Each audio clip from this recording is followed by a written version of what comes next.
Welcome to today's episode, where we're diving into an important question for many veterinarians. Should you build a practice from the ground up or buy an existing one? Practice ownership is a major milestone, but the path to getting there is not always simple. From startup costs and financing to operations, staffing, systems, and long-term profitability, there are many decisions that can shape the future of a veterinary business. Today, we're joined by Mira Johnson, CPA, CVPM, MBA, Integrator at CPAs for Veterinarians, JF Bell Group. Mira is a finance and operations leader who helps veterinarians start, manage, and grow the practice of their dreams. With deep experience in accounting, budgeting, auditing, leadership, and veterinary practice management, she brings a practical and financial perspective to one of the biggest decisions veterinarians face. In this conversation, we will explore the pros and cons of starting a de novo veterinary practice versus buying an existing one, what veterinarians should consider before taking the leap, and how strong financial systems and real-time data can help new practice owners make smarter decisions. Mira, thank you so much for joining us today. We're really excited to have you here. Thanks, Angie. I'm glad to be here.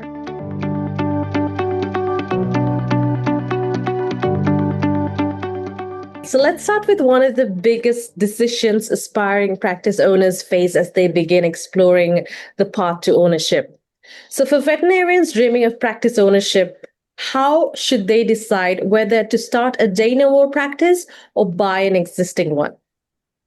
That's a great question. And I wish that would be an easy answer for that, but it really depends on individual needs, their personal goals, of course, their financial resources, and then also on where they are at their life and what their visions are. Because if we're envisioning something that's not out there, it will be really hard to buy it.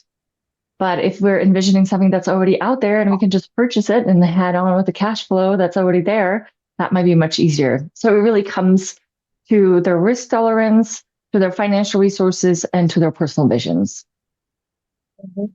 All right. So what are the biggest advantages and risks of starting a veterinary practice from the ground up? Well, from the pros, there's so many pros. When you start from scratch, you just have a blank canvas. And it's so exciting because you get to design your own practice. There is the workflow that you always dreamed about, the number of exam rooms that you always wanted to have, the practice management software that you are comfortable with, and you get to hire your own staff. So there is not going to be anybody who you might not like because you get to pick them yourself. So there's a lot of pros on that. Now, as far as the cons, there are a few, and that's probably why many people will go with the buying an existing practice, because there's some drawbacks. One of the major one is that there was no clients. On the day one, you might not have anybody on your books, and that can be tough. So feeling a little bit low on a first week when there is just few appointments and the cash is not trickling in as fast as you would want to necessarily. The path to profitability. We see anywhere from 6 to 12 months till the practice gets profitable. So it's a long journey. And what that causes is you have to be patient, and oftentimes the owner's compensation is delayed. So there has to be some cash to fall back on.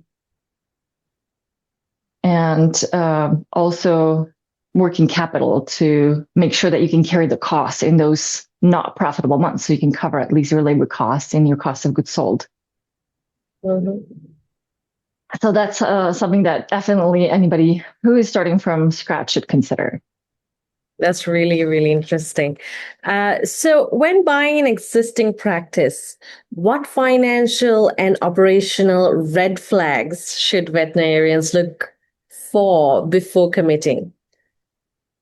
Yeah, that's a good question, because one of the cons of buying an existing practice is you're going to pay for it much more than for a startup, because you are buying a goodwill. You're buying set of clients, proven processes, established location. So that costs extra money.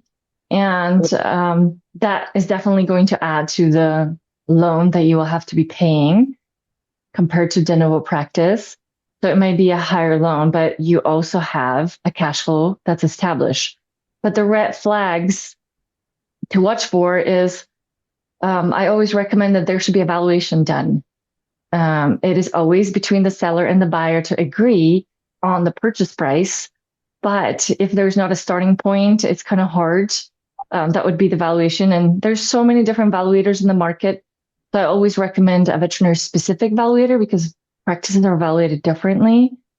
And then, of course, with the corporate market out there, investment value that the corporation would buy a practice are way different than an associate is buying in.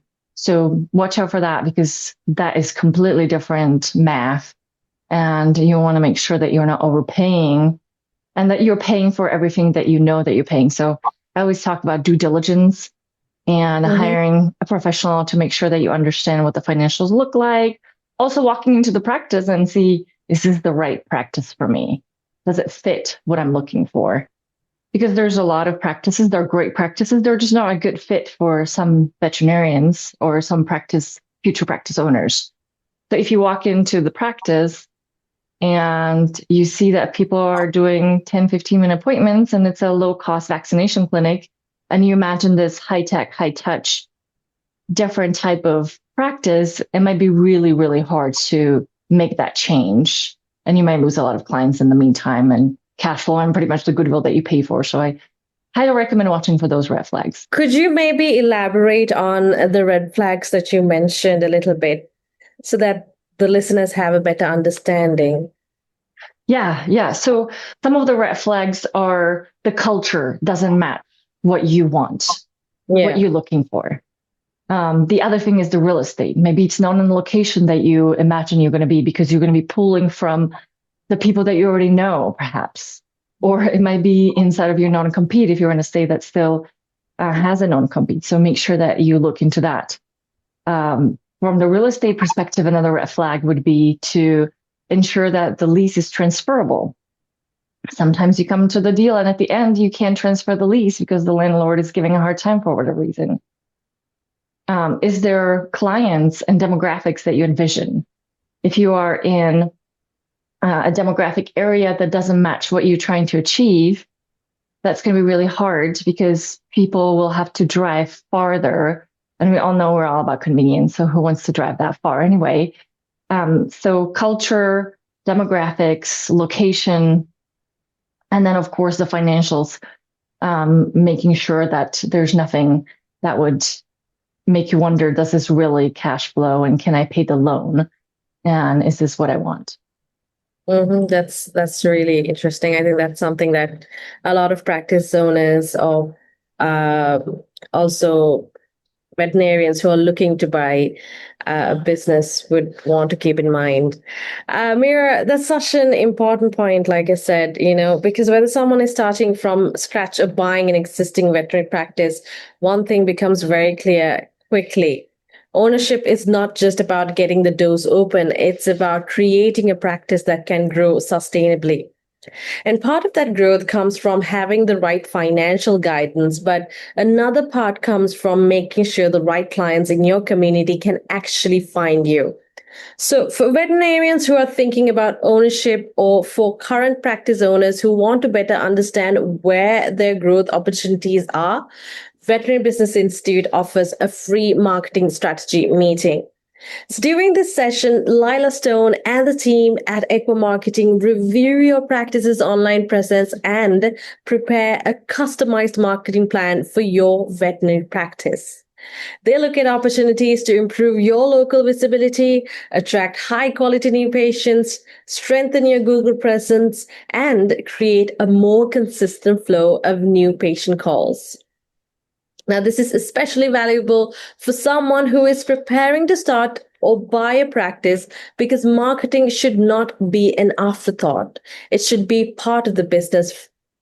It should be part of the business plan from the beginning. So, if you want a clearer picture of how your practice is showing up online and what can be improved, you can book a complimentary marketing strategy meeting through veterinarybusinessinstitute.com/MSM. Once again, veterinarybusinessinstitute.com/MSM.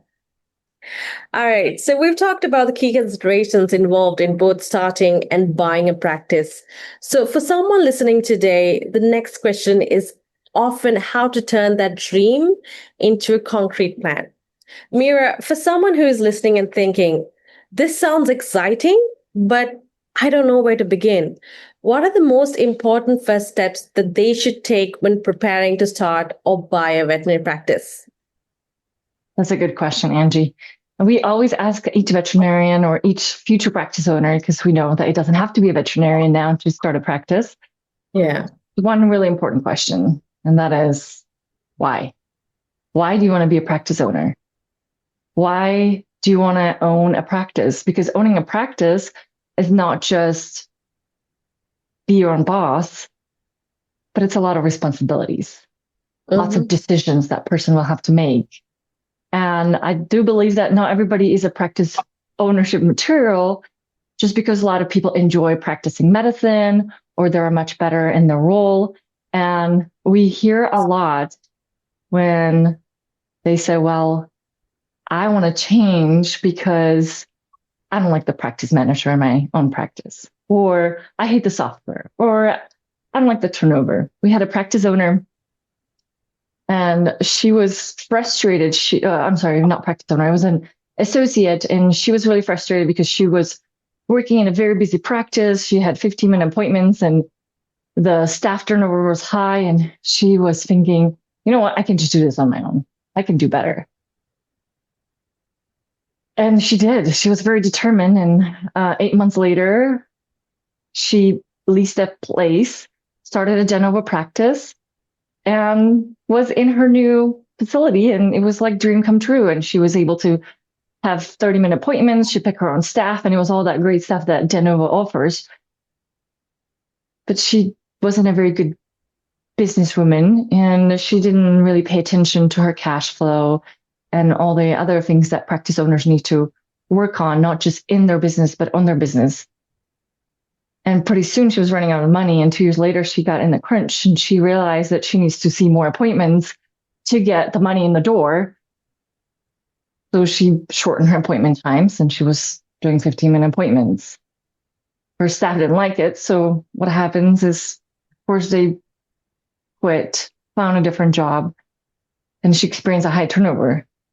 So she was in 15-minute appointments with high turnover once again, but this time it was really hard because she couldn't just walk away. It was her practice. She was a practice owner. So I think there are reasons when practice ownership is not perhaps the right path. That if you're maybe just frustrated with your boss, or you think that you're working in a toxic environment. I think there's so many great independent practices out there that have a great culture. They use the software that you love and they have a great team.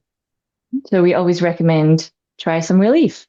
It's a great path towards learning what you like, what you don't, and maybe you'll find a great place for you to work at.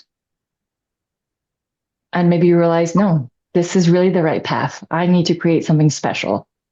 Or maybe you find the practice that you're like, this practice is great. I just want to buy it. And it might be for sale. I don't know if that answered your question, Angie. I'm sorry. I just kind of went sideways on that. That's all right. So once again, I'd like to stay on the topic for a little bit more. When a practice owner is, or someone who wants to buy a practice, they're thinking, where do I start? Where do I begin? What are the first steps that they should take when preparing to start or even buy a veterinary practice? Yeah, thank you.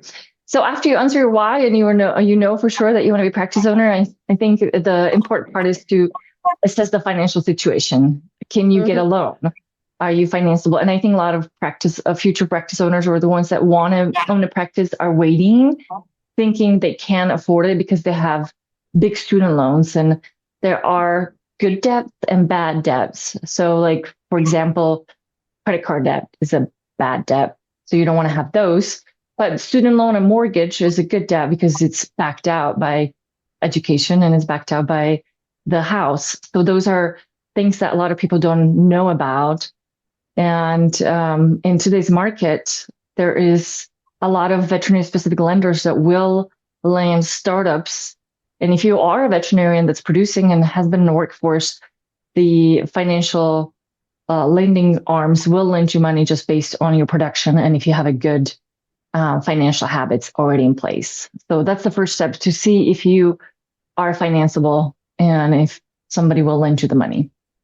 Mm-hmm. Now you might have your own stash, so you might not need the lender. Then it's really just start looking for location, or if you are trying to buy an existing practice, you can reach out to a broker or look at their listing to see what's out there. And if there isn't anything out there, you never know, because people might be thinking about selling. So you can start talking into the area and introduce yourself, go to the practice, buy the owner of coffee and see where they are in their journey, because they might be thinking about selling. They just haven't made that first step. Mm-hmm. So they have to look into the first steps of the financial side and the location. Correct. Yeah. All right. So once those first steps are in motion, how can better financial systems, real-time data, and strong advisory support help new practice owners succeed long-term?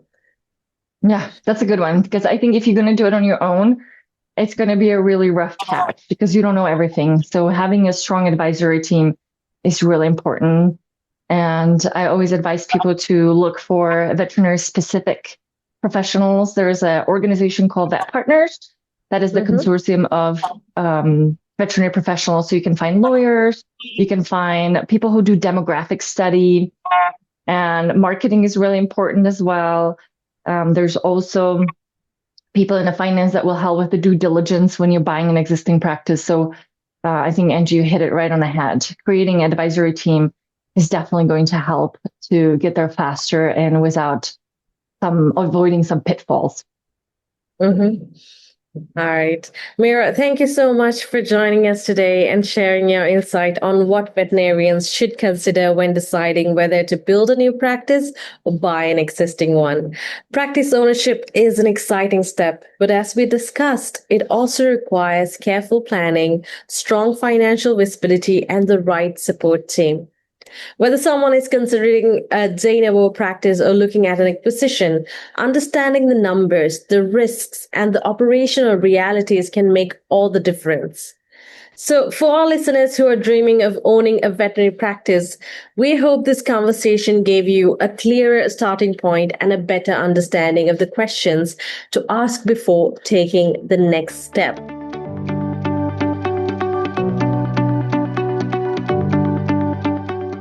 Thanks again to Mira Johnson of CPAs for Veterinarians JF Bell Group for being with us today. And thank you to our listeners for tuning in. So be sure to join us for the next episode as we continue bringing you expert conversations to help veterinary professionals grow stronger, smarter, and more successful practices.